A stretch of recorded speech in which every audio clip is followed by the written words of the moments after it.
Okay, so you've tried to turn on the heating system, or you've had the heating system on for a while and an error code like the one that's shown on the screen has came up. As you can see, it shows the code of what's actually gone wrong and the warning sign below. Now this specific one is saying that the boiler system doesn't have any energy supply. So what you're going to want to do, firstly, go into the menu page and start by selecting off on the first two. Go back onto it and turn that off as well. Now as you can see, the error code is now gone. So what we recommend you do now is, if you're running off electric, make sure that both ends are inserted correctly to the power point and the motorhome itself. Or if you're running off gas, turn everything off, make sure the gas bottle's turned on correctly, and just give it 10 minutes for the gas to feed through to the boiler. Now after waiting 10 minutes or so, another thing to also check is, if you move over to the right side of the vehicle, you do see a true sensor at the side of the window. Now if I do open it, you can see that something has pushed out.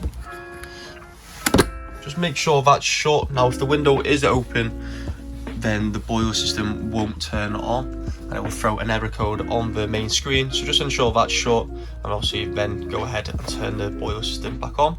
Okay, so I've ensured we're plugged into the electric correctly. As you can see, the orange icon there is showing that we are. So just turn the heating system on as normal. Make sure that you're on electric 2 as shown, save it, and then obviously put your temperature and turn on the water. Now if no error codes are shown at this point, then it shows that it's worked. If it hasn't, if you're running off gas, what I would then suggest is just making sure that there is sufficient gas actually in the gas bottle. And obviously if there isn't, please give us a call or get in touch with one of us. Now if it is running off the electric, I'll now show you how to reset the boiler.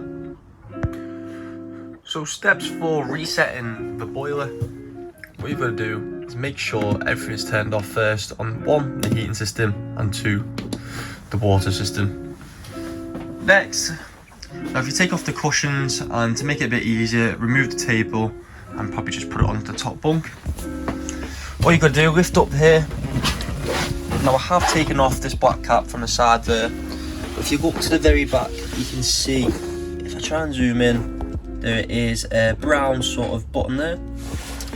So what I'm going to do, if you press the button in,